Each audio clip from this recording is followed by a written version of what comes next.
Bablu page 618 निकालें। 618। आपने किसी को घर में जाके समझाने की कोशिश की हो कि बियर प्लांट क्या होता है तो हाथ खड़ा कर दें। किसी को सड़क पे चलते हुए समझाने की कोशिश की हो, मैं तुम्हें बियर प्लांट समझाता हूं। नहीं, चपेट क्यों मारनी थी, इसको प्यार से समझाना था आपने। Bear plant. अच्छा जी, IS-41 बायोलॉजिकल एसेट्स पे लगता है। कल हमने समरी में भी ये पढ़ लिया था, लेकिन किन पे नहीं लगता? बियर प्लांट्स पे नहीं लगता, मैंगो ट्रीज पे, tea bushes, grape vine. Mango trees पे इसलिए नहीं लगता, दूसरी तरफ माथा नजर नहीं आ रहा साइड। और खैरियत से? अच्छा, अब मुझे ये बताएं माय डियर कि फिर बियर प्लांट्स पे क्या लगता है?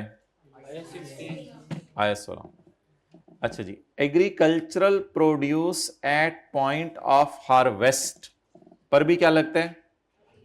IS-41। Milk at point of harvest, wool at point of harvest. Government grants आज पढ़नी है इन सर्टन सिचुएशंस, सारी government grants in certain situations. IS-41 does not apply to harvested agriculture produce, क्योंकि उस पर क्या लग जाता है? IS-2। और लैंड के ऊपर क्या लगता है? IS-16। और अगर बेचने के लिए रखी हुई है तो IS-40। Bear plant related to agricultural activity. Bear plant related to agricultural activity. क्या मतलब bear plant related to agricultural activity?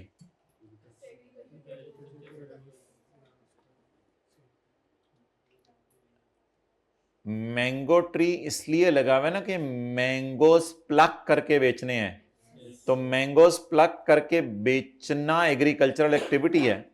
Agricultural activity की डेफिनेशन में पढ़े, तीसरा पॉइंट है, agriculture activities management of biological transformation of tree for the purpose of harvesting mangoes from that asset. तो ये बड़ा इंपॉर्टेंट बात है।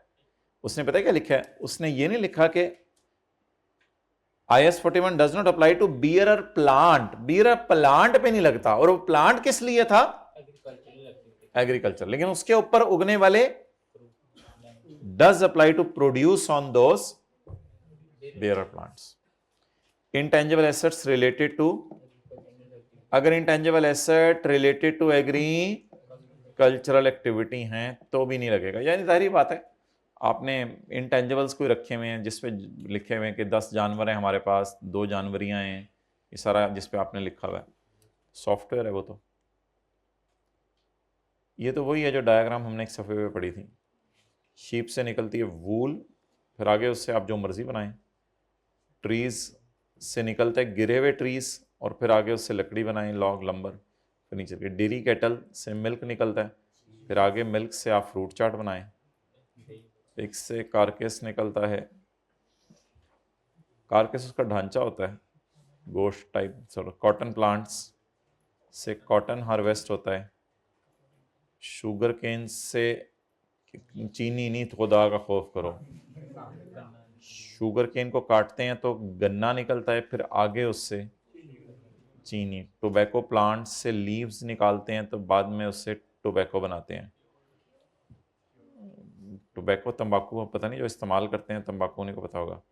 टी बुशेस से पत्ते उतारते हैं और फिर टी बनाते हैं। फिर उसके बाद ग्रेप वाइन से ग्रेप्स उतारते हैं और फिर उससे वाइन बनाते हैं। फ्रूट ट्रीज से फ्रूट उतारते हैं और उससे फ्रूट बनाते हैं, फ्रूट चाट बनाते हैं। प्रोसेस्ड फ्रूट डब्बों में बंद करके बेचते हैं। ऑयल पाम्स में पिक्ड फ्रूट है और पाम ऑयल। रबर ट्रीज में हार्वेस्टेड लेटेक्स है और रबर प्रोडक्ट्स। अच्छा, ये सारी चीज़ें देखें, ये products that are result of processing after harvest. अगर आप मैं एनिमल्स को निकाल दूं, एनिमल्स को थोड़ी देर के लिए निकाल दूं,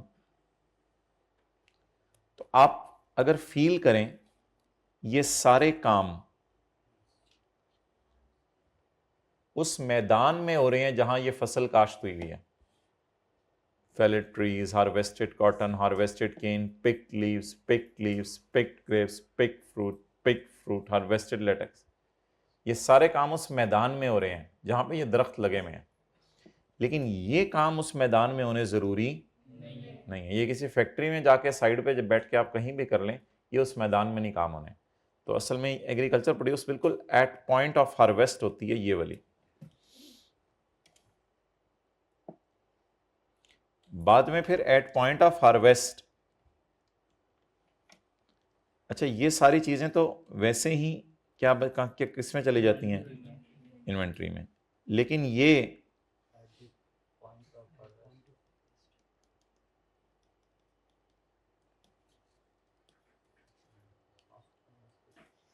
ये सारी चीजें eight point of harvest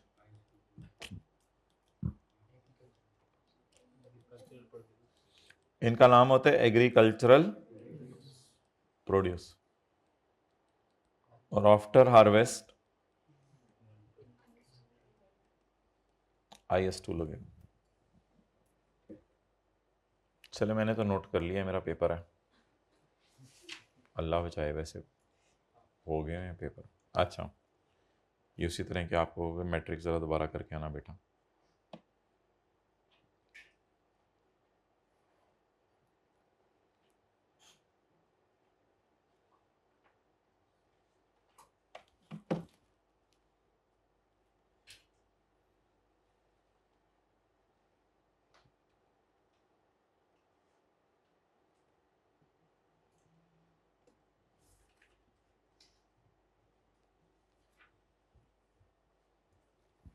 done.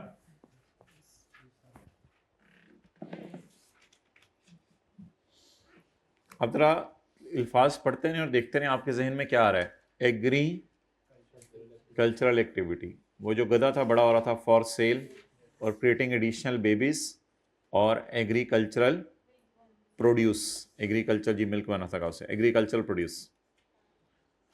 फिर उसमें एग्रीकल्चर प्रोड्यूस आगे चलें, बायोलॉजिकल, उसमें जानवर का बढ़ना या एग्रीकल्चर प्रोड्यूस का पैदा होना या डीजनरेट होना, कट डाउन होना या बेबीज का पैदा होना। बायोलॉजिकल एसेट था, एग्रीकल्चर प्रोड्यूस थी। हार्वेस्ट होता है डिटैच करना या उसकी लाइफ का ख़त्म हो जाना। फिर उनकी ग्रुपिंग की थी हमने। और बियरर प्लांट वो होता है जो प्रोड्यूस दे, 1 साल से ज़्यादा दे और आमतौर पे स्क्रैप के तौर पे बिके। जब बियरर प्लांट किसी काम का नहीं रहता तो इसकी लकड़ी आमतौर पे फायरवुड के तौर पर इस्तेमाल हो जाती है। Mango trees, grape vines, rubber trees normally bearer plant की मिसालें हैं, इनको IS 16 के मुताबिक रखा जाता है। लेकिन ऐसे दरख्त जो कि लकड़ी के लिए काश्त किए गए हैं, या ऐसे दरख्त जो लकड़ी और फल दोनों के लिए लगाए गए हैं, या ऐसे दरख्त जिसके आलू की दरख्त तो नहीं, माजरत बेलें वगैरह आलू की जो साल के अंदर अंदर फसल दे जाते हैं, ये तीनों एग्री इसकी डेफिनेशन पे पूरे नहीं उतरते। बियरर प्लांट की, बियरर प्लांट के डेफिनेशन पे नहीं उतरते। क्यों नहीं पूरे उतरते? क्योंकि इन सारी बातों में से किसी एक जगह इनमें आ जाता है नो। तो जब भी नो आ गया तो ये बियरर प्लांट नहीं है। लेकिन प्रोड्यूस जो उनके ऊपर उग रही है उसमें हमें कोई मसला नहीं है।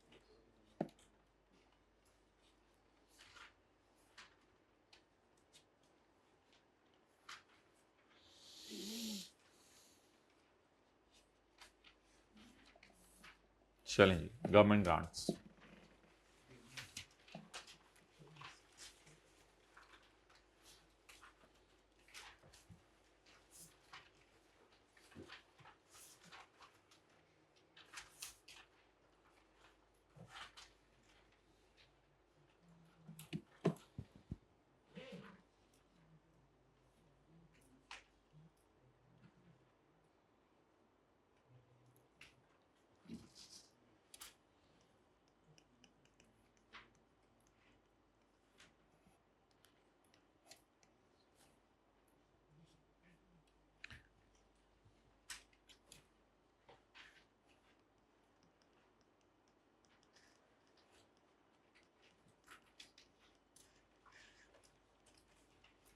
मिसाल दें, बायोलॉजिकल एसेट्स इनको fair value minus cost to sell पे रखा जाता है।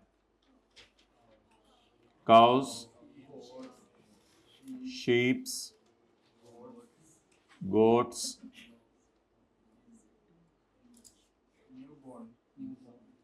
न्यू बॉर्न का भी तो सुई होती है जी। हाँ जी, हाँ ट्रीज की तरफ मैं लाना चाह रहा था, ट्री का नाम बोलें। वॉलनट ट्री मिसाल के तौर पे, या चेरी का ट्री जिसकी लकड़ी भी महंगी होती है। तो मैं ट्रीज की तरफ लाना चाह रहा था, आप जानवरों के साथ ही रहते सॉरी जानवरों की साथ आपकी सुई रहती है। तो biological assets, biological sheep cow etcetera या वॉलनट ट्री एटसेट्रा, ऐसे बायोलॉजिकल एसेट्स जिनको fair value minus cost to sell पे रखा जाता है, इनके ऊपर माय डियर IS 41 लगेगा। IS 41 में आपको ग्रांट मिल सकती है अनकंडीशनल।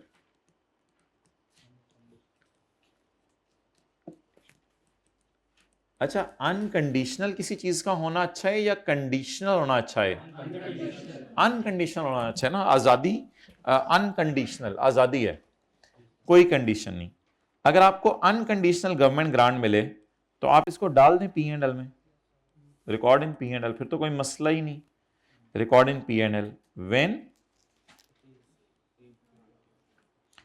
नहीं यहां पे ना रिसीवेबल का लफ्ज आपने याद करना है, रिसीव्ड नहीं। कई दफा आप वो काम कर जाते हैं, आपका हक बन जाता है, फिर गवर्नमेंट थोड़े दिनों बाद आके पैसे भी दे देती है।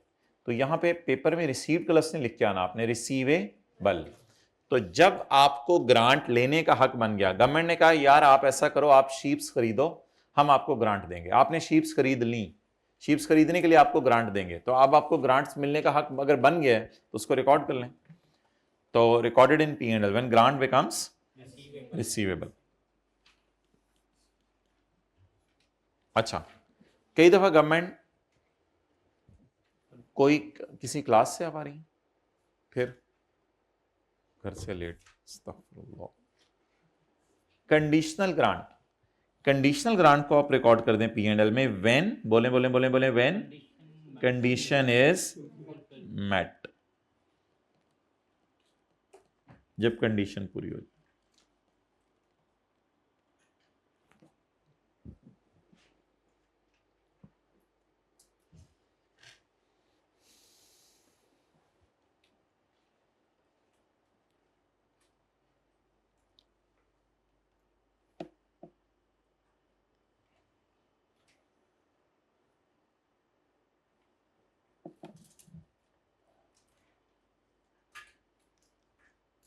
अच्छा,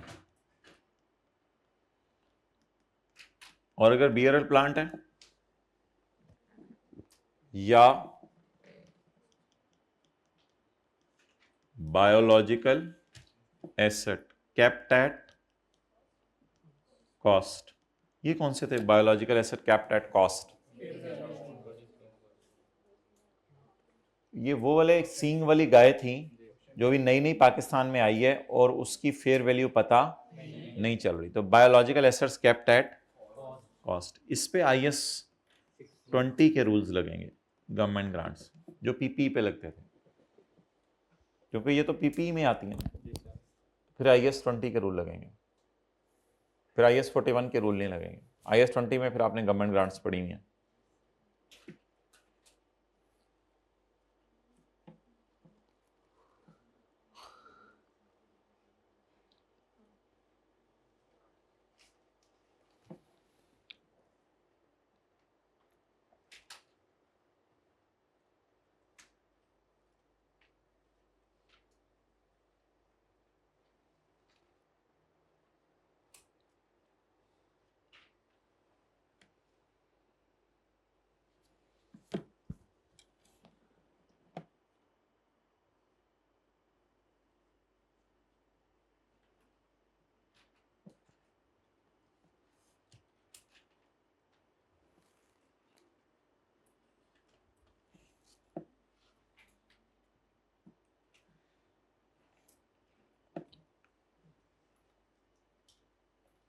डन।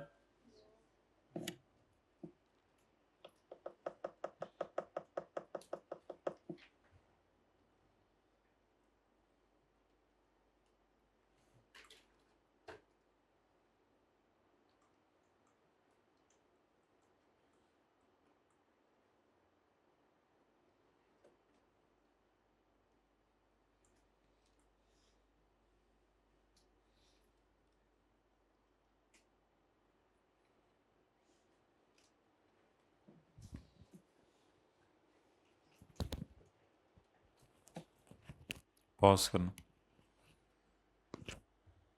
अब आप ये पढ़ लें। Okay my dear, biological assets measured at fair value less, बोले सारे इधर बायो, भाई इधर देखा करें ना साथ साथ कॉन्सेप्ट बने, मैयड एट फेयर वैल्यू माइनस, जो भी लेट आए टेंटिव रहे, बिल्कुल नया कॉन्सेप्ट पढ़ाना शुरू किया। अगर आपको बायोलॉजिकल एसेट्स के लिए ग्रांट मिली है, शीप्स के लिए, काउस के लिए, किसी चीज के लिए, और कोई कंडीशन नहीं लगी हुई कि शीप्स को इतने साल रखना जरूरी है, शीप से दूध निकाल के आपने लाहौर के अंदर ही बेचना है, बाहर नहीं बेचना, इस तरह की कंडीशन गवर्नमेंट लगाती है। ऐसी कोई कंडीशन नहीं गवर्नमेंट ने लगाई। गवर्नमेंट ने कहा ये पैसे लो, ये करो, ये करो, जो मर्जी करो। An unconditional grant should be recorded as income when the grant becomes receivable, जब ग्रांट रिसीवेबल हो जाए। और कंडीशनल ग्रांट, कंडीशनल ग्रांट पहले जरा नीचे आ जाए। अनकंडीशनल ग्रांट, कोई शर्त नहीं, ये वो उर्दू लिखने में गलती होगी, कोई शर्त नहीं। तो अगर मिल जाए तो बहुत अच्छा, कैश डेबिट इनकम क्रेडिट, और अगर मिली नहीं, वादा कर लिया गवर्नमेंट ने, तो रिसीवेबल डेबिट इनकम क्रेडिट। और कंडीशनल ग्रांट की कैसे एंट्रीज करनी है वो देखें अगले सफे पे आके। On 2 January 2019 government gave us grant for 5 lakh. Government said that you are suppose to grow wheat for 5 years। आपने कितने साल वीट उगानी है? 5 साल। At the end of first year wheat was grown as required. अब जरा सोच के बताएं एंट्रीज क्या होंगी।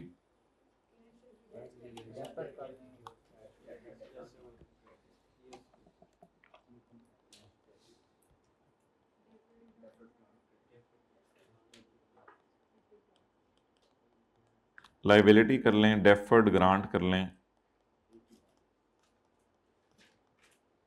जी, कितनी?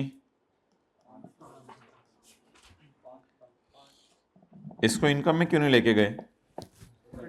कंडीशन लगी हुई है। क्या कंडीशन लगी हुई है? You are suppose to grow wheat for 5 years। 31/12/19 तक 1 साल वीट ग्रो हो गई।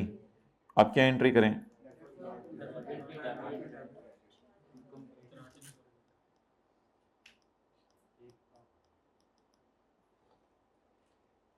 और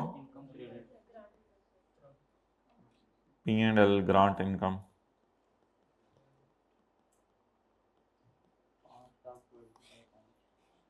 जी 5 लाख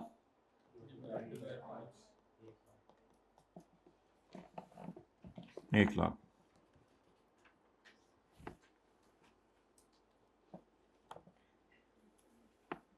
लिख लें, रजिस्टर पे नोट करेंगे, क्या करेंगे?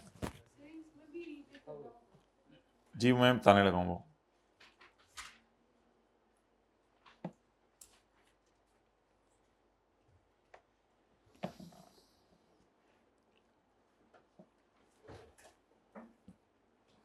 अच्छा जी,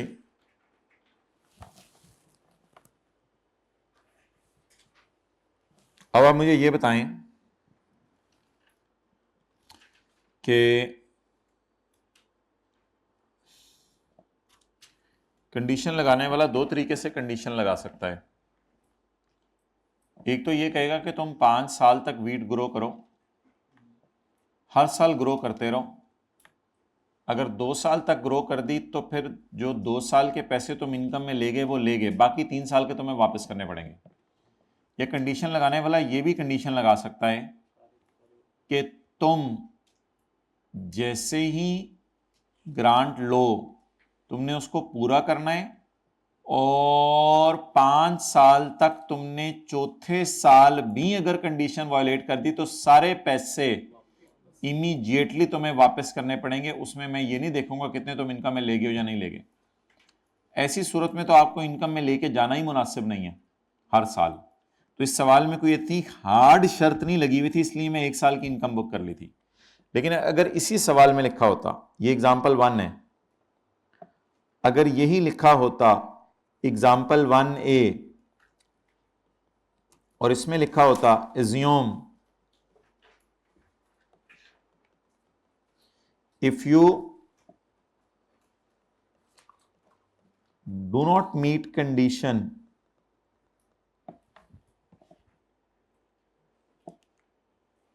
if you violate condition, if you violate condition at any time, किसी भी वक्त, 2 साल बाद, 3 साल बाद, at any time, then you have to return all the grant, फिर आपको पूरी ग्रांट वापस करनी पड़ेगी। फिर ऐसी सूरत में पहले साल की एंट्रीज करते, पहले साल 1 जनवरी 2019, कैश डेबिट और लायबिलिटी क्रेडिट कितने से, और 2000, मेरी बात पहले सुन लें, 2019, 20, 21, 22, 23 के एंड पे आप एक ही दफा एंट्री करेंगे, आप लायबिलिटी डेबिट और इनकम क्रेडिट, अब 5वें साल की आप एंट्री। अब मुझे बताएं और कोई एंट्री करनी है या बस? अब क्यों नहीं मैंने 1 साल को इनकम में डाला?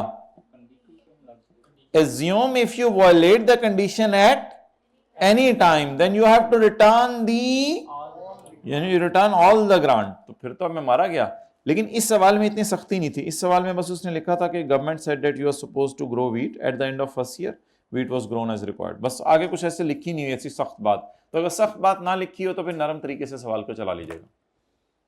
चलें जी, खूबसूरत सा करके नोट कर लें, कहीं जगह है किताब में, इसी सफ़े पे नीचे खुली जगह है, तो ज़बरदस्त हो गया। कर लिया नोट?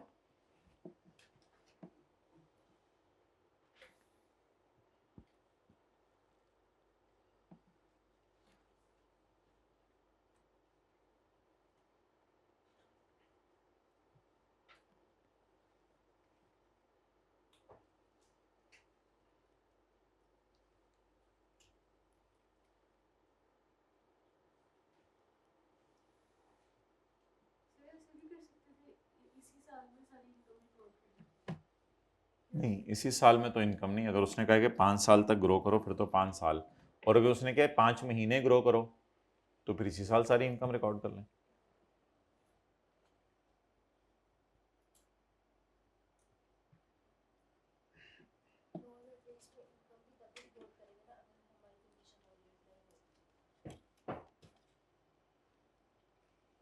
जी,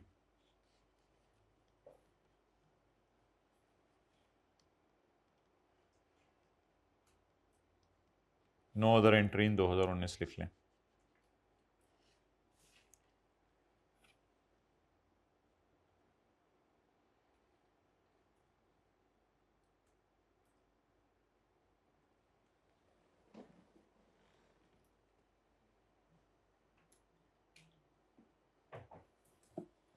ओके, क्लियर?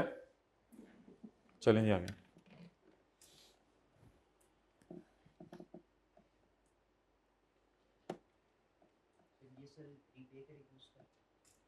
उस साल अगर वापस करनी पड़ेगी ग्रांट तो बोलें एंट्री क्या होगी? लायबिलिटी डेबिट और कैश क्रेडिट। जी हाँ, अगर नीचे वाले सिनेरियो में वापस करनी पड़ी अगले साल तो लायबिलिटी डेबिट कैश क्रेडिट 400, और अगर इस सिनेरियो में कभी वापस करनी पड़ी तो लायबिलिटी डेबिट कैश क्रेडिट 500। जी, तो कंडीशनल ग्रांट की क्या एंट्रीज होंगी?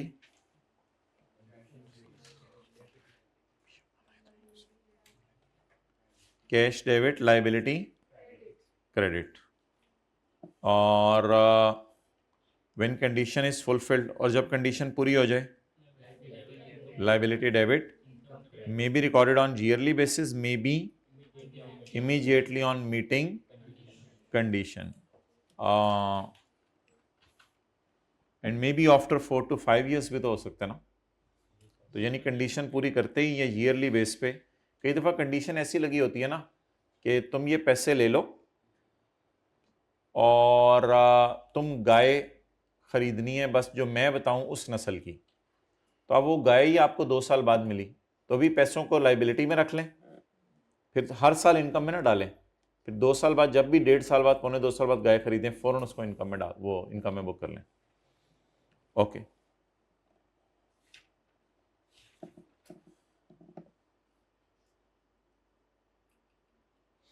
पढ़ें जी कंडीशनल ग्रांट सारी।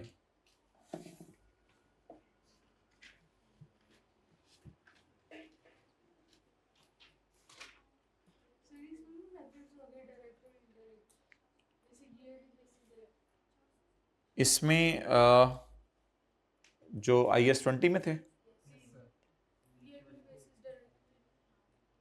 इसमें बस इसी तरह होगा कि अगर आपको जो है वो ग्रांट मिल गई और मिल के जो है वो आपने कंडीशन 5 सालों में आहिस्ता आहिस्ता पूरी करनी है तो 5 सालों में इनकम में डालते रहें, और अगर उसमें कोई ऐसी सख्त बात लिखी हुई है तो उसको फिर आप रोक दें और 5वें साल के एंड के ऊपर जो है वो इनकम में डाल लें। बस सिंपल इसमें इस तरह है, सिंपल चीज़ें हैं, तो इसमें इतनी कोई कॉम्प्लिकेशन नहीं है। पढ़ें जी कंडीशनल ग्रांट।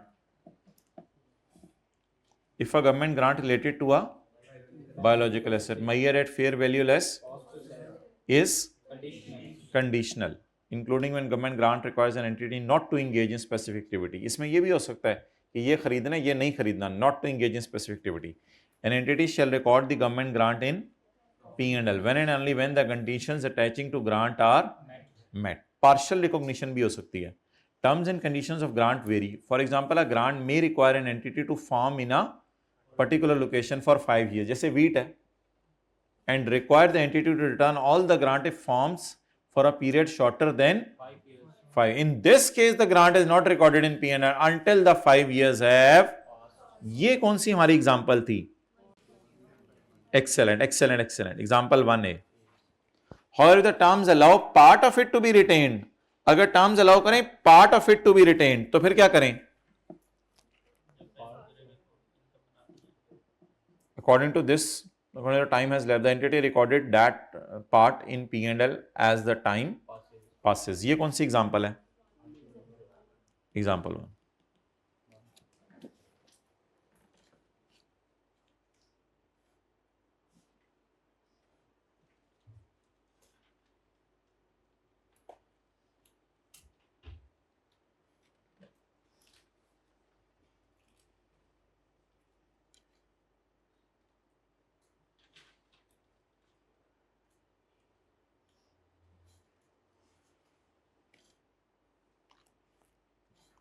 अगली 2 लाइनें पढ़ लें।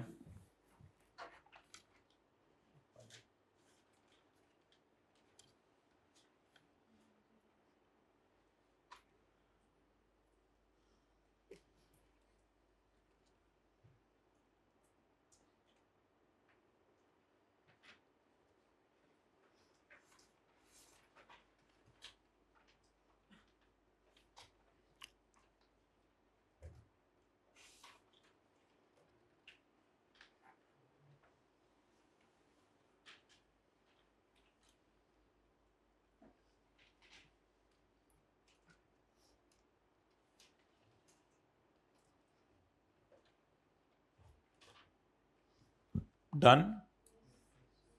अगले वाला कौन सा है?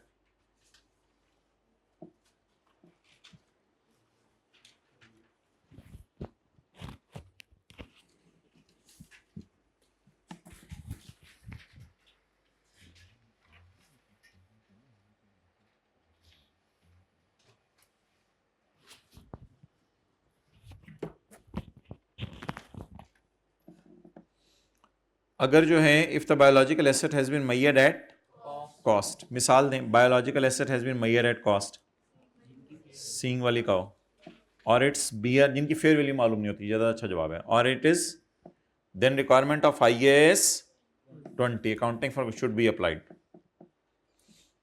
डिस्क्लोजर्स में अगला सफ़ा आ जाए।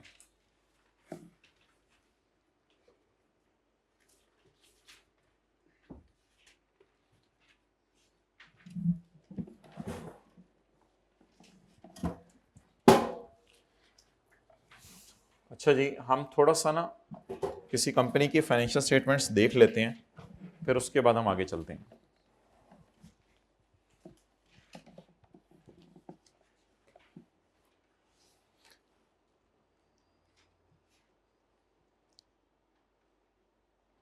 इधर ये देखिएगा जरा, कीनिया आ रहा होगा।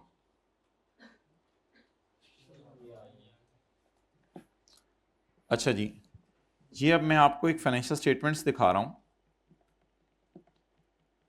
किसी कीनिया की कंपनी की।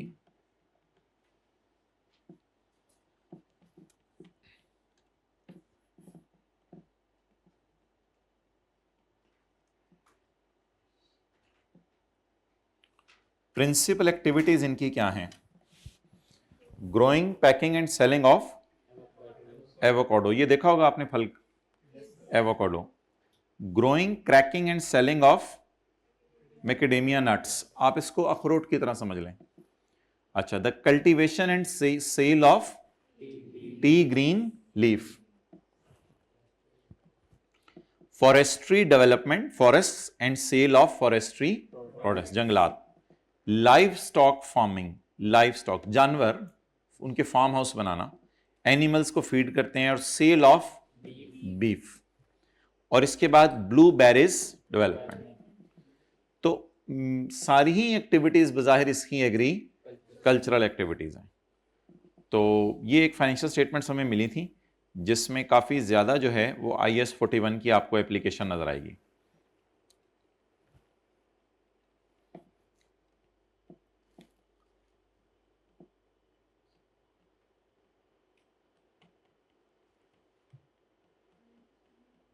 डिलॉयट बाहर के मुल्क में भी है। देखें जरा P&L इसका कैसे बना हुआ है। सेल आ रही है, जिस तरह सेल और कॉस्ट ऑफ सेल की हम एंट्री करते थे, सेल आ रही है। और क्या आ रहा है? Gain rising from change in fair value less cost to cell of non current. ये वो रिकॉन्सिलिएशन वजह से जो गेन लॉस आता है ये वो वाला है। इस तरह का इनका P&L बना हुआ है, ठीक है। बाकी P&L मोर और लेस सेम है। अच्छा, ये जरा देखें क्या चीजें हैं।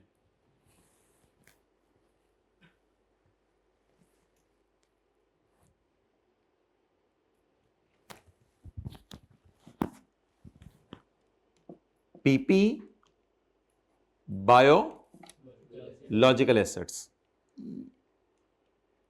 ये क्या लिखा हुआ है करंट एसेट्स में? Biological assets growing agricultural produce में, ये पोटैटोज भी हो सकते हैं, ये ट्रीज पे लगे हुए मैंगोज भी हो सकते हैं जो अभी ग्रो कर रहे हैं, लेकिन इनको फिर बायोलॉजिकल एसेट क्यों लिखा है? क्योंकि ये लगे हुए हैं, लगे हुए हैं तो जिंदा हैं, और ये 1-2 महीने के अंदर अंदर उतर जाएंगे। डन। अच्छा, PP और बायोलॉजिकल एसेट्स आपको कहां नजर आएंगे? नोट नंबर 18 और नोट नंबर 6 में।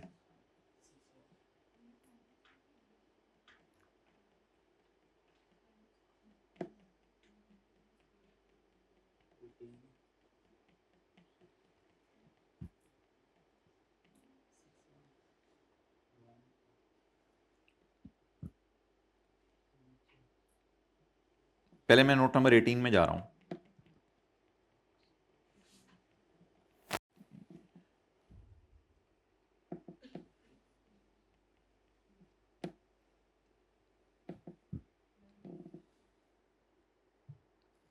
ये खुल रहा है।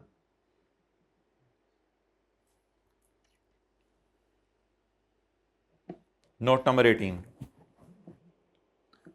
नोट नंबर 18 में आपको बिल्डिंग्स नजर आ रही हैं, प्लांट नजर आ रहे हैं, और बेयर प्लांट नजर आ रहे हैं। ऐसी छोटी छोटी बात को लिखते रहा करें कि बेयर प्लांट हमने IAS 16 के नोट में डालना है। ऐसी छोटी छोटी बातें जरा लिखते रहें, उससे पता है आपको सारा, लेकिन जरा याद रहती हैं, ठीक है। बेयर प्लांट हमने कहां डालना है? IAS 16 के नोट में डालना है, जैसे लैंड बिल्डिंग आ रही होती है।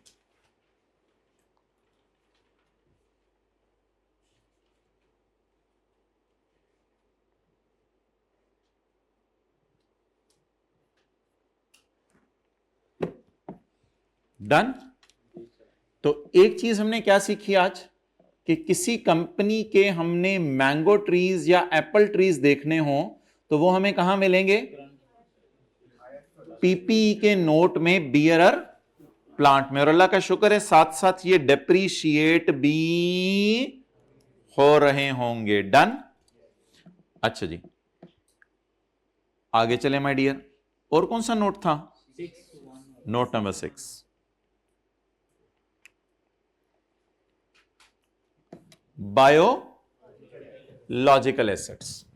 बायोलॉजिकल एसेट्स का आपको नोट नजर आ रहा है, उसमें area planted at year end is 1834 hectares नजर आ रहा है। Area planted at year end is forestry plantations, hectares. Area भी हमने बताया हुआ है कितने एरिया पे हमारी जमीन है। इसके बाद अच्छा, असल में ये थोड़ी सी आपको सैर कराई जा रही है। सैर कराई जाने के बाद जब डिस्क्लोजर आप पढ़ेंगे ना, आप कहेंगे आओ अच्छा ओ ओ ओ वो जो लिखा हो ओके ओके आगे चलें, ओके ओके आगे। Cattle number at year end, cattle number at year end का क्या मतलब है? ये क्या चक्कर है, इनके पास सिर्फ हेड है तो फुट नहीं है उनके। अच्छा, हेड से मेरा नंबर काउंट किए हुए हैं, यानी बच्चों के हेड में गिनूं तो मतलब बच्चे भी तो नीचे हैं, टीचर भी है, मेरा भी हेड। तो हेड से क्या मुराद है? कितने जानवर हैं। ऊपर रुपीस तो नहीं लिखा हुआ, नहीं नहीं, हेक्टर्स और हेड्स लिखा हुआ है। तो कंपनीज क्या बताती हैं कि हमने कितने एरिया के ऊपर फॉरेस्ट लगाया हुआ है और कितने हमारे पास जानवर हैं। अच्छा, इसके बाद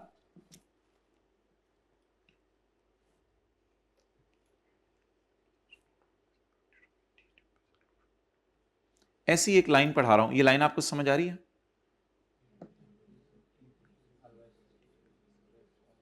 agriculture produce of T bushes, रुक जाएं, क्या होती है agriculture produce of T bushes? मैं पूछ रहा हूं क्या होती है, आप आईएएस लगे हुए हैं। पत्ते, पत्ते। Agricultural produce of T bushes क्या होती है? Tea leaves, tea leaves. अब आगे पढ़ें।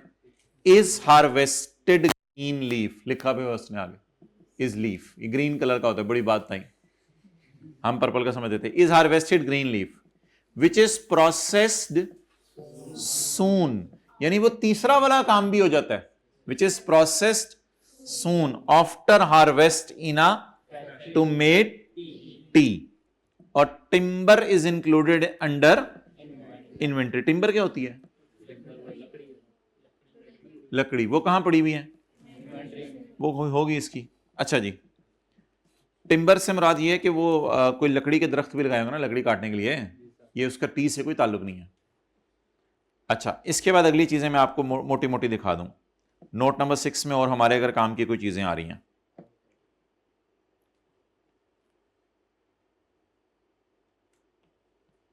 बस ठीक है, और जरूरत पड़ती रही तो हम इंशाल्लाह खोलते रहेंगे चीजें। चलें जी, डिस्क्लोजर्स की कोई ऐसी चीज नहीं थी, लेकिन जाहिर बात है लोगों के मैसेज होते हैं दो दो आप नहीं है। अच्छा सोचा करें।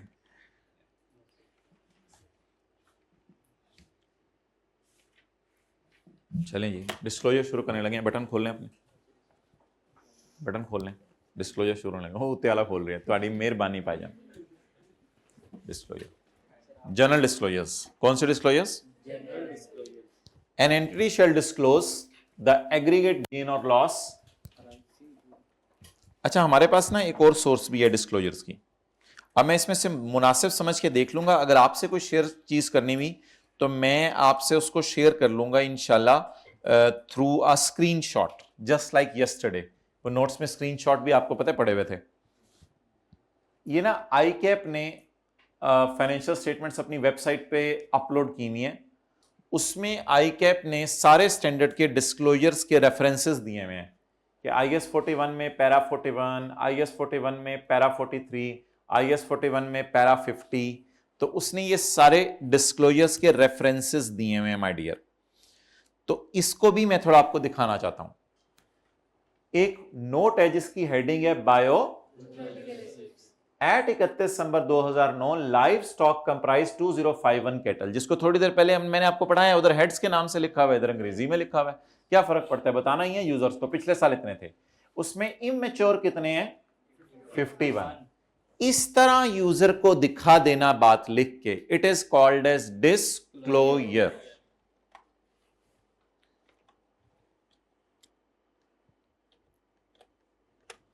An entity shall disclose aggregate gain or loss arising during the current period on initial recognition and from the change in fair value less cost to sell of biological asset.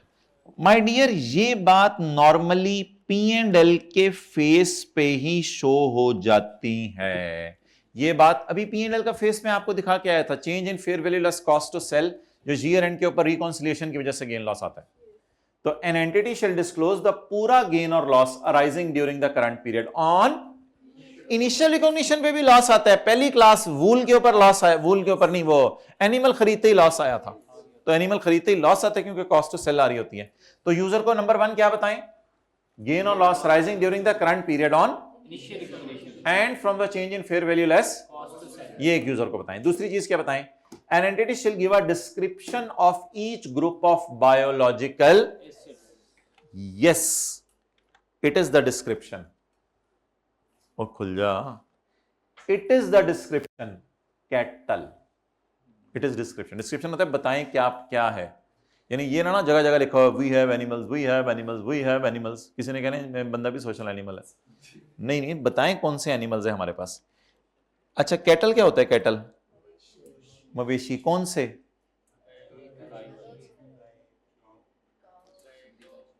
नहीं कैटल गाय के लिए use होता है, cattle तो broad लफ्ज नहीं है, नहीं कैटल सिर्फ काऊ के लिए यूज होता है, मेरे ख्याल से तो सबके लिए यूज नहीं होता। जिसको चराया जाता है उसे कैटल कहते हैं। कैटल इज अ लार्ज, देखो लोग हंस रहे होंगे जिनको कैटल पता होगा वो हमारे ऊपर, इधर वाले बता नहीं रहे। Are cows in cattle the same, ठीक है हमारे जैसे हैं गूगल पे भी। तो मेरा ये मतलब है कि आपने जानवर का ना नाम बताना है, ये मैं कह रहा हूं। जानवर का क्या बताना है कि हमारे पास काउ है, हमारे पास जो है वो शीप्स हैं, हमारे पास बफलोज हैं, क्या हैं उनका नाम बताना है। इससे मुराद है इसकी डिस्क्रिप्शन। आगे चलें जी। An entity shall give a description, narrative or quantified of each group of biological, लिख के या फिर क्वांटिफाई करके आगे एक तादाद बता दें, बीफ कैटल कितनी है, डेयरी कैटल बीफ गोश्त के लिए कितनी रखी हुई है, दूध के लिए कितनी रखी हुई है, फ्रूट ट्रीज कितने हैं और वीट प्लांट्स कितने हैं। ये आप क्वांटिफाई कर दें बेहतर है, खाली अंग्रेजी लिखने से गुजारा नहीं, क्वांटिफाई कर देंगे तो बेहतर होगा। हेड्स थे जैसे उसमें कि कितनी क्वांटिटी है। हाँ जी, वीट प्लांट में एरिया बता दें, एरिया उसने हेक्टर्स जैसे एरिया बताया हुआ था कि कितने एरिया के ऊपर है। Next, an entity is encouraged to provide a quantified description of each group of biology, encouraged to provide a quantified description, quantities बताना इनकरेज्ड है, वरना बैलेंस शीट में तो उनकी प्राइस ही आ रही होती है। क्वांटिटीज बताना इनकरेज्ड है। An entity is encouraged to provide a quantified description each group of biological asset, her group की अलग अलग बताएं, distinguishing between consumable biological assets and bearer biological assets। consumable biological assets और ये consumable और bearer क्या होते हैं, ये मैंने आपको एक डायग्राम अभी दिखानी है। consumable biological assets and bearer biological assets और between mature and, ये आई कैप ने दिखाया हुआ है मेरे ख्याल से कि इसमें टोटल कितनी है 205, उसमें से 51 क्या हैं, तो बाकी मैच्योर। अब आई कैप का ये दावा है कि डिस्क्लोजर का पैरा 41, 43 और 46 के बी का 1 इसमें कवर हो गया। ठीक है, आई कैप का ये दावा है कि इस डिस्क्लोजर में पैरा 41 और 43 कवर हो गया है। हम देखते हैं हमने कौन सा पैरा पढ़ा है। आई कैप का दावा है कि 41 और 43 डिस्क्लोजर ये है। समझ आ गई बात।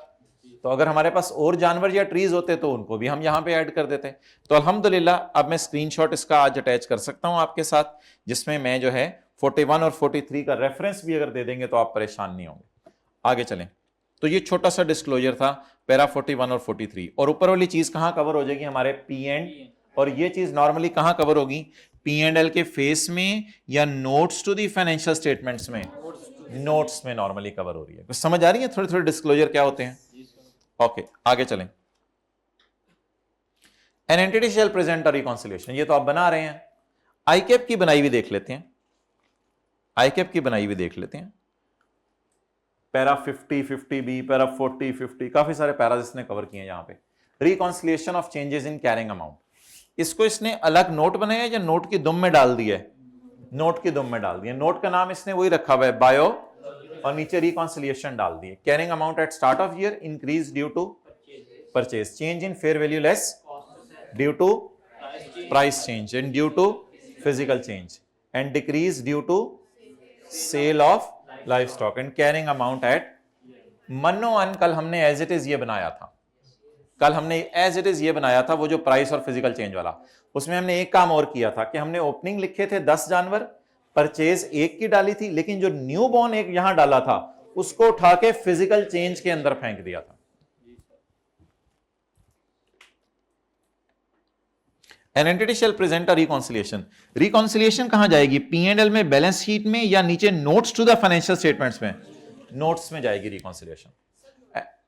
नोट में सब नोट बस ठीक है, कोई फर्क नहीं पड़ता उससे। An entity shall present a reconciliation of change in carrying। देखिए सब नोट से कोई फर्क नहीं पड़ता। आप ऐसा भी तो कर सकते हैं ना कि इसका नाम बायोलॉजिकल एसेट्स रखें, इस नोट का नाम, और इसका नाम 9.1 रख दें, इसका 9.2 रख दें, तो फिर इसको ये नहीं कहेंगे कि ये सब नोट है, नोट बन गया, इससे कोई फर्क नहीं पड़ता। बस डिस्क्लोज करना है, नोट में करें, सब नोट में करें। जी जी नहीं, नोट्स में नंबरिंग तो देंगे हम, रेफरेंस से क्या मराद है? नहीं, वो तो वैसे ही पैरा रेफरेंस दिया। नहीं, वो नहीं। An entity shall present a reconciliation of change in carrying amount of biological asset between the beginning and at the end of current period. Include gain or loss arising from change in fair value less cost of sale. Separate disclosure for physical and price change is encouraged, not mandatory. नहीं कर सकते price physical change अलग अलग ना करो। किसी का जानवर पकड़ना 4 साल का हो तो तुम्हारा जानवर काबू नहीं आता तुम्हारे, किसी के जानवर पकड़ोगे तुम। Increase due to purchase, decrease attributable to sale, and biological asset classified as held for sale. हमारे स्टैंडर्ड में नहीं है। हेल्ड फॉर सेल होती है कि गां इधर आ, तुझे मैं बेचने वाला हूं, हेल्ड फॉर सेल, और एक और गां तू बिक जा। डिक्रीज ड्यू टू जानवर हार्वेस्ट हो रही है, ये क्या चक्कर है? जानवर हार्वेस्ट हो रही है, फोकस कर जरा। जानवर हार्वेस्ट हो रहे हैं। ओ पुत्र जिबा नहीं हुंदे रशीद, तो फिर आगे चले। तो बताया था जानवरों की भी हार्वेस्टिंग होती है। तो increase resulting from business combination, ठीक है। आपने बिलावल से उसका पूरा फार्म हाउस ही खरीद लिया, पूरा चलता चलाया बिजनेस खरीद लिया। Increase due to business combination, and exchange differences होते हैं जो बाहर के मुल्क में आपके जानवर पड़े, उनकी फेयर वैल्यूज में कुछ चेंज आता है। ये IAS 21 है। अगेन IAS 38 में भी ये बात आई थी, एक्सचेंज डिफरेंसेस। IAS 21 कल हमने इंशाल्लाह शुरू करना है। नॉर्मली IFRS 16 शुरू किया जाता है, लेकिन IAS 21 4-5 दिन का होता है, इसलिए IAS 21 शुरू करेंगे, ताकि फिर ये वाले 2 दिन और वो वाले 2 दिन IAS 21 करें ईद के बाद वाले, फिर मंडे से इंशाल्लाह IFRS 16 चल। अदर चेंजेस कोई भी अगर ज़रूरी हो तो। अच्छा, अब मैं इसको ऐसा कर सकता हूं कि मैं एक बात लिख दूं आपके समझने के लिए, जो मैं आपके साथ स्क्रीनशॉट अटैच करूंगा। स्क्रीनशॉट का नाम हम रख देते हैं आज के बाद SS। जो मैं आपसे स्क्रीनशॉट अटैच करूंगा, इसमें ये नोट नंबर 9 है ICAP वाला, और इसका जो मैं आपसे स्क्रीनशॉट अटैच करूंगा, इसका नोट 9.1 है, ताकि आपको रेफरेंस देखने ना पड़े। डन हो गया? तो ये मैं आपसे 2 स्क्रीनशॉट आज इंशाल्लाह शेयर कर लूंगा। अच्छा, इस स्क्रीनशॉट पहले वाले में क्या होगा? जानवरों की डिस्क्रिप्शन, और बेहतर है कि साथ उसकी क्या बता दें? Quantity. Distinguishing between consumable and bearer, ये भी मैंने आपको फर्स्ट नहीं समझाया। And distinguishing between mature and immature. आगे चलें, ये अब आप मुझे बता दें, खुद पढ़ो।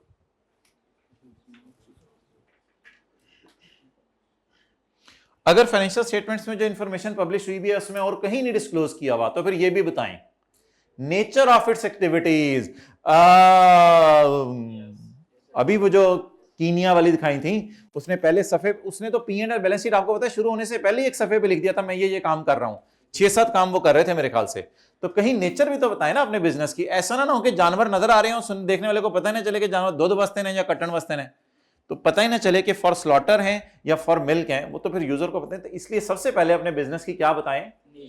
कहते हैं वैसे ये नेचर मुझे पता है, P&L बैलेंस शीट और नोट्स के अंदर लोग बताते नहीं है, एल्सवेयर ही कहीं बता देते हैं फाइनेंशियल स्टेटमेंट में, इसलिए एल्सवेयर बताई हुई है तो ठीक है, नहीं बताई हुई तो फिर कहीं नोट्स में ही डाल के बता दें. And non-financial measures or estimates of the physical quantities of each group of biological assets at the end of period, and non-financial measures of physical quantities. Non-financial measures, ये जो हेड काउंट है ये भी एक टाइप का non financial है, ये money नहीं है, ये नंबर हैं.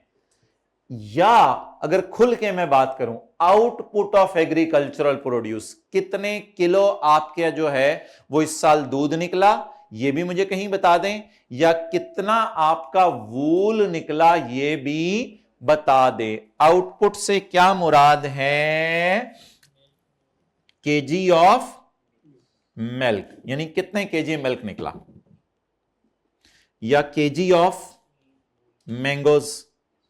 वूल के केजीज हो सकते हैं, वूल में भी मुझे नहीं पता क्या यूनिट ऑफ मेजरमेंट वूल में यूज होता है, केजी होता होगा, ठीक है, कि भाइयों के इलाके में है ये सारा. तो KG of milk, KG of mangoes बता दें. Each group of biological asset eight the end of, और इससे मुराद हेड काउंट है, ये रेपिटेशन टाइप है एक तरह की. और मुझे लग भी रहा है एक चीज मेरे ख्याल से आई के आपने लिखा हुआ था, हाँ पैरा 46 बी का 1 लिखा हुआ है कि अपने पैरा 46 बी का 1, ये वही हेड काउंट ही है. देखें पैरा 46 बी का 1, ये उसके उसी में कवर हो गया, हमारे स्क्रीनशॉट नंबर 9 में ही कवर हो रहा है, ये स्क्रीनशॉट नंबर 9 में हेड काउंट. अच्छा, इसमें बी का 2 भी कर देते हैं ना, हम बी का 2 भी कर देते हैं साथ ही, स्क्रीनशॉट को हम अपना बेहतर कर लेते हैं. यहां पे हम एक फिक्रा डाल देते हैं इंशाल्लाह स्क्रीनशॉट लेने से पहले, कि company produced 6000 kg litre milk, KG sorry यार, आप लोग भी शहजादे हैं, मैं तो हूं ही, आप लोग भी शहजादे हैं. चलो खैर है, जान दो, केजी में आपके इलाके में मिलता होगा, हम पेंडू लोग हैं हमारे इलाके. Company produce 6000 litre of milk, ये मुझे नहीं पता, बाद में चले कैटल से मुराद बकरे थे, सॉरी. अच्छा, company produce 6000 litre of milk. अब ये क्या चीज हो गई 6000 लीटर ऑफ मिल्क, बोले ये क्या हो गया? ये पैरा नंबर 46 का बी का, चुप नहीं, पेड़ वापस, बी का 2, सही कह रहे हैं. तो ये भी डिस्क्लोजर हो गया और ये भी डिस्क्लोजर हो गया. तो छोटी सी जगह पे अल्हम्दुलिल्लाह सारी चीजें सिमट गई हमारी. चलें जी आगे चलें. अभी तक मुझे इधर याद करा दें ज़बानी डिस्क्लोजर कौन कौन से हैं. नंबर 1 आपने गेन और लॉस बनाते हैं इनिशियल रिकॉग्निशन पे और ईयर एंड के ऊपर. नंबर 2 हेड काउंट बताना है, जानवर कितने हैं, और दूसरी उनकी क्वांटिफाइड बताना है, और नरेटिव डिस्क्रिप्शन बताना है कौन से जानवर हैं और कितने हैं. इसके बाद उनकी आपने क्या बना के देनी है? रिकॉन्सिलिएशन. और कहीं अगर फाइनेंशियल स्टेटमेंट में नहीं बताया हुआ तो आपने क्या बता देनी है? नेचर. नेचर के बाद फिजिकल क्वांटिटीज बतानी है. क्या बतानी है? फिजिकल क्वांटिटीज, जानवरों की भी और एग्रीकल्चर प्रोड्यूस की भी, इसलिए इसको अलग अलग हाईलाइट कर लें. जानवरों की भी और एग्रीकल्चरल, जानवरों का हेड काउंट हो जाएगा और एग्रीकल्चरल प्रोड्यूस का लीटर्स हो जाएंगे. अगला तो पढ़ लें आप खुद ही.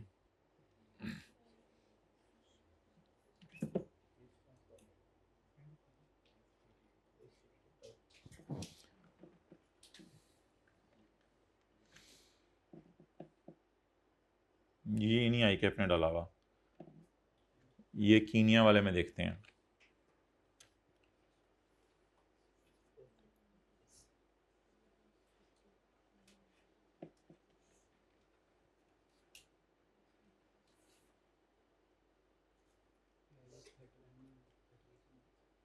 हाँ, ये 38 वाली चीज़ें हैं, ये जनरली आपने एसेट्स के बारे में ये चीज़ें बतानी होती हैं.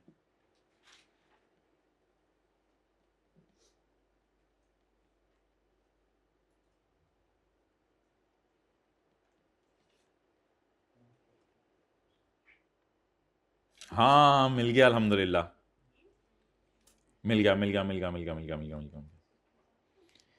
ये जी कीनिया वालों ने बनाया हुआ है एक तरह की recon at start, increase, gain, decrease और एट ईयर एंड। ठीक है जी। लाइफ स्टॉक की अलग बनाई हुई है और पौधों की अलग बनाई हुई है। डन। अच्छा, there are no biological assets whose title is restricted. मतलब बताएं, कहते हैं हमारे पास कोई ऐसे बायोलॉजिकल एसेट नहीं है जिनके टाइटल पर रिस्ट्रिक्शन लगी हो। यानी हमने कोई ऐसे दरख्त से ऐसे जानवर नहीं खरीदे हुए जिन पे गवर्नमेंट ने कोई रिस्ट्रिक्शन लगाई हो, इनको बेच नहीं सकते, ये नहीं कर सकते, वो नहीं कर सकते। गवर्नमेंट ने कोई रिस्ट्रिक्शन लगाई हो, यार ये तो किसी और के जानवर थे, भी डिसाइड करते हैं कोर्ट में किसका है किसका नहीं है। अल्हम्दुलिल्लाह there are no biological asset whose title is restricted. आगे चलें। और there are no biological asset which are pledged as security for. हमारे कहते हैं कोई ऐसे जानवर नहीं है जिनको हमने सिक्योरिटी के तौर पे कहीं रखवाया हो कि अगर हमने लोन, बैंक लोन लेके भागे तो हमारी जो पीली वाली गाय है ना, वो बेच देना। अच्छा जी, ज्यादा होगी, sorry. There was no commitment for development और acquisition of biological assets year end. Allah का शुक्र है हमने अगले साल कोई बायोलॉजिकल एसेट खरीदने का वादा अभी तक नहीं किया। जब कभी खरीदने पड़े खरीद लेंगे, अभी तक कोई वादा नहीं किया। और अगर कमिटमेंट होती तो लिख के बता देते। तो ये तो मुझे फिर ऐसा करते हैं कि आईके वाले नोट को ही हम बेहतर कर लेते हैं ताकि हमारे स्क्रीनशॉट के अंदर ज्यादा दही ना मचे। ऐसे ही यहां पे थोड़ा सा जगह बना के, ये वाला डिस्क्लोजर तो हमारे लिए है ही नहीं, क्योंकि ये तो देखें, ये तो IFRS 13 का है, वो तो हमारे सिलेबस में नहीं है IFRS 13, इसलिए इसको तो हम वैसे ही फारग कर देते हैं। अब यहां पे हम छोटी सी जगह बना के लाइन डाल देते हैं। बोलें क्या? 9.2 ही बना देते हैं इसको। बोलें देयर आर, बोले बोले बोले, हिम्मत करवाएं। There are no biological assets whose title is restricted or pledged as security dash dash dash और pledged as security। और आगे बोलें।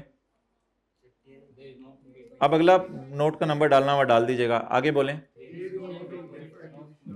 देयर इज अ कमिटमेंट, असी पावांगे ਤੁਹਾਨੂੰ की there is a commitment to buy cows for ₹60 million. अगले साल 60 मिलियन काउस खरीदने का वादा हो चुका है, क्योंकि हुकूमत कह रही है 60 मिलियन की काउस खरीदने का वादा हो चुका है, क्योंकि हमारे घर की हुकूमत कह रही है बेगम कि मुझे और थोड़ी काउस चाहिए, ये बहुत थोड़ी हैं। मैं चाहती हूं कि मैं जाऊं काउस में और गुम जाऊं, तुम मुझे ढूंढते रहो। ये ऐसी बातें करते हो तो दिल पे लगती है आपको, मुझे लगता है फौरन बोलते हो। ये वाले क्या? हुकूमत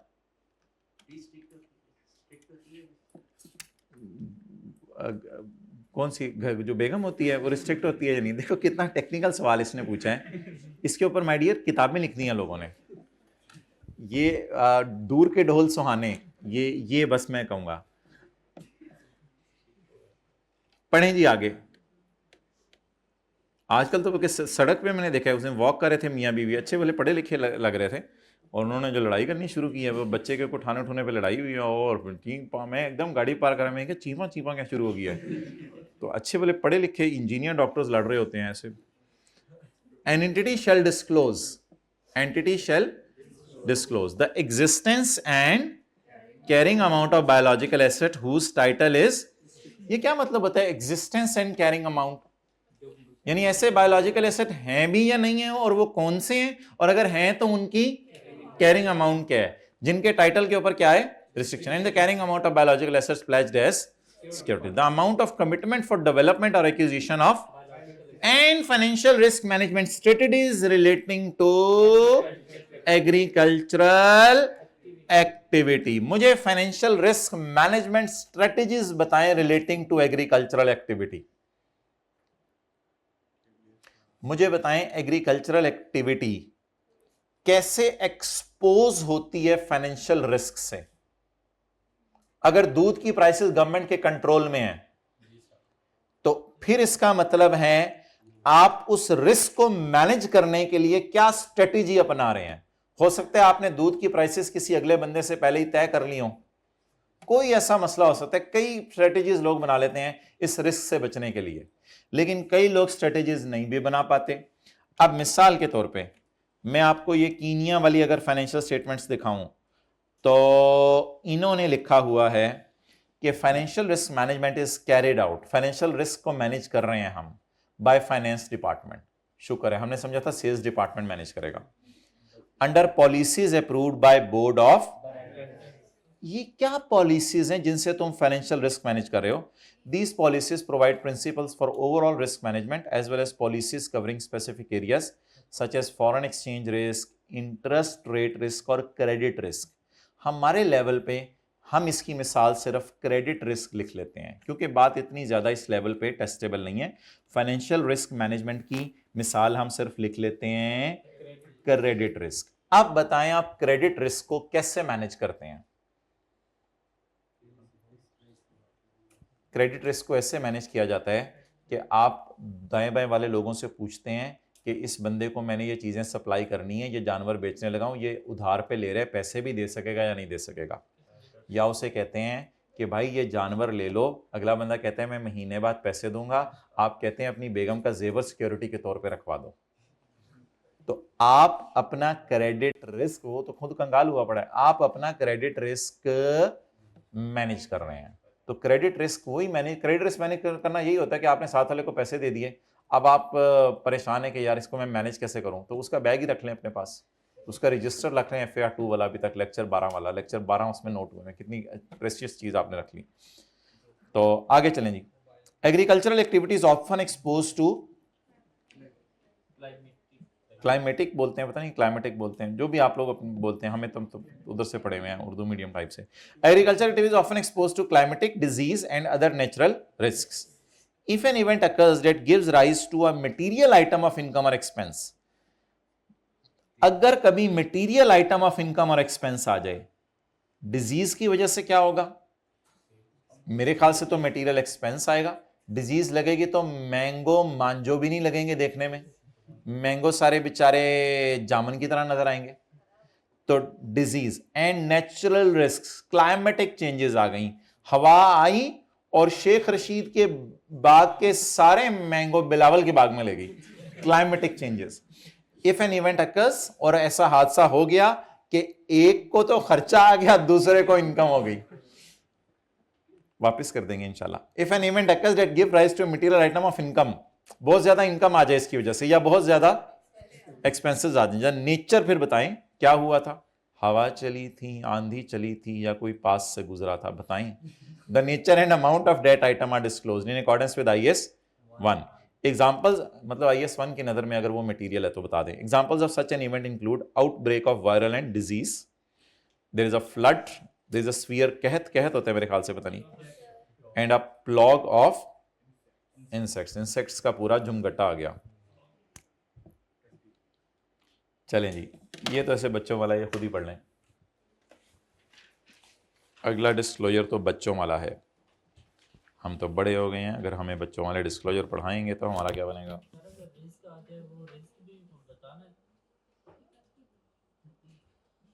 हाँ बता दें।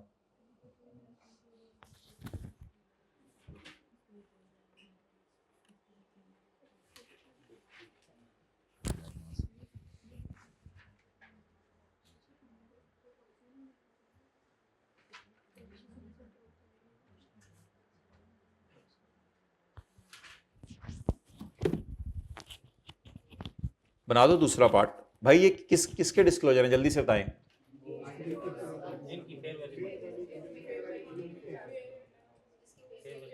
सींग वाली गाय, बस मैं ये सुनना चाहता हूं। चलें जी, सींग वाली गाय, कितने पांव होते हैं गाय के? दुम इस तरह बना दें, मुंह, सींग 2। चलें जी, सर के ऊपर होते हैं सींग। Disclosure if fair value cannot be measured reliably. If the entity measures biological asset at cost less any accumulated sin and any accumulated impairment loss at the end of period. The entity shall disclose for such biological asset description, seeing wali guy, explanation of why fair value cannot be made reliably. Actually, the fair value is not made reliably because it is a very unique and the special cow being imported by me or from the outskirts of Germany. ये हो गया point B. Point C. Thank you. If possible, the range of estimates within which fair value is highly likely. Well, I think its fair value may be from $7 million to $8 million. लंबी आगे चलें. Point D, depreciation method used. Well, I like straight लकीर method for it. And the useful life का क्या programme है? मैं 30 साल बाद मजूंगी. मज, ठीक है. Useful life is 3 years, 30 years. The gross carrying amount, वो तो जाहिर बात है बाहर के मुल्क से आपने खरीदी है, gross carrying amount cost तो आपको पता होगी. And accumulation, aggregated with accumulated impairment losses at the beginning and at the end of. ये तो वही हो गया. तो ये point F तो IS 16 वाला हो गया. पॉइंट डी ई एफ बल्कि सारा ही IS 16 वाला हो गया. ए और ए बी सी नए हैं. कौन से जानवर हैं, क्यों फेयर वैल्यू नहीं पता, और अगर आपको कोई अंदाजा है फेयर वैल्यू का इतने करोड़ से इतने करोड़ है तो वो बता दें. IS 40 में इस तरह लिखा हुआ था. ठीक है. अच्छा जी. In addition the reconciliation shall also include the following. यार ये रिकॉन्सिलिएशन वो वाली है, IS 16 वाली है. इसमें इंपेयरमेंट लॉसेस तो आते हैं, reversal of impairment losses and depreciation. ये IS 16 वाली हैं सारी बातें. ये बता दें आखिरी 2-3 लाइनें तो आपको पता है यार, ये तो फारक सी हैं.